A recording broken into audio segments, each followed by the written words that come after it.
Hello का हाल करे जा। ए सुना ना, रात आई रहू नु तो मजा नहीं खे आइल। आ जाओ ना, बहुत मन करता। अभी रिमोट पर हाथ रख खड़ा बानी। हेलो, का हाल बाटे हो? सुनिए तार शादी तो आई होता। अब तो पियो के पलंग पर खूब चोय चोय करबू।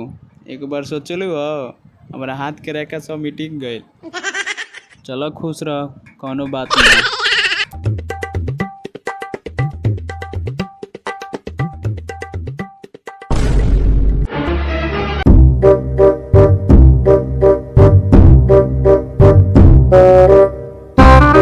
एगो हे माधव चौधरी के जिंदगी बा, डेली माल से बतिया होता है। एगो हम बानी डेली सिरकी मार के जी होता है। नो कारे माधव चोद काना माधव चोद बोलो उसने। भैया तारा के नाम बोलनी है। काना बोलो उसने। मार पकना मार।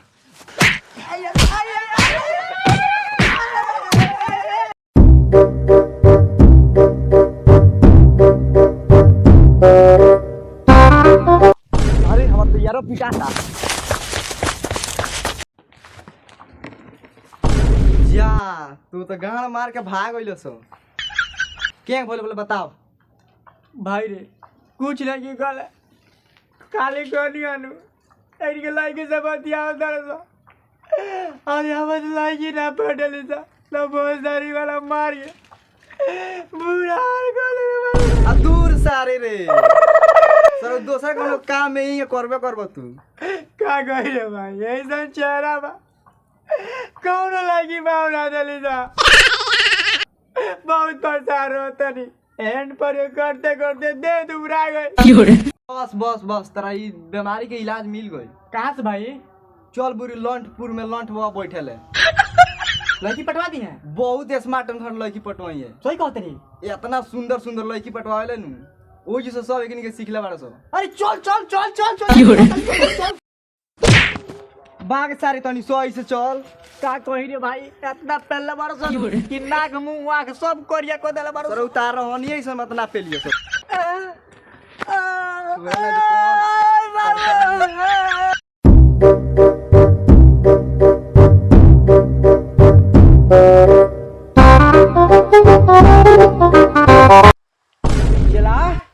हाँ गुरुजी।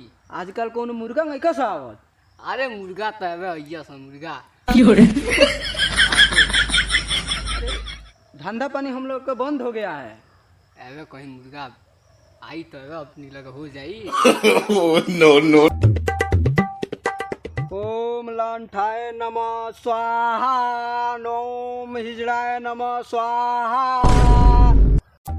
चला देख ना गुरुजी। देख ना कोनो आवत मुर्गा। अरे गुरुजी मुर्गा तो आवते बा। हाँ बैठ मंत्र पर मंत्र पर। ओम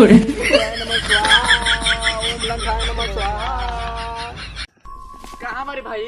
बस थोड़ा दूर और चल चल देखो बाबा कुटिया लोग लोग था। बस बस बस अब हम चल जाए भाई, हम चल जाए। ना चल चल ना ना हम चल जाए तीजू। ये हम अपन दुख सहन तोरा लाज लगी तीजू ना, हम चल जाए। ना ना ना तीजू तीजू हम चल जाए। हम जाता अरे बाबा बाबा माधर चोद मियां खलीफा के देखे वाला देह पर गिरता सूत। हटा इसको उधर कर। बुझ गई तोर का परेशानी बटे। अरे हमारे बाबा क्या परेशानी बाबा? ते लड़की तोरे संग किसन पटो। हाँ बाबा। अरे हमारे बाबा एक खातिर एगो काम करे के पड़ी। का बाबा हम सब करेंगे तैयार बा, लेकिन नीगो माल कुटिया का अंदर चले के पड़ी। बाबा ऐसे ना होई। ए जा ना होई ये तो हेतना हमार चला भाई जा। हाँ बा हाँ कुटिया का अंदर चलते तब भी परेशानी हम दूर करे। कितना तोरा लड़की चाहिए? बा पट जाए नु। पट जाए एकदम पट जाए। दूर रह बाबा पे ते विश्वास रख। 10 साल से हम रहे ये कुटिया पर। बाबा ये के को लेके पटवा दे, खूब आसमान जो आसमान के परी हो खो। अरे ते पट जाई हिरनी के चाल हो खो। चल चल चल कुटिया में चल। भाई जे कह दीना ये जा ना कह पाएम हम। कुटिया के अंदर चले के पड़ी। चली बाबा चली कुटिया चल, लेकिन माल पटवाई बाबा।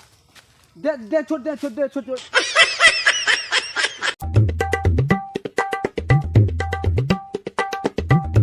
रे बसवाड़ी में सरवाई का करी हमर संगे रे। ए निहुर सरवा निहुर निहुर तोर कबो दुख सही ना निहुर ना हम बताओ तनी तो माल पटे की चाहिए। तो निहुर ना।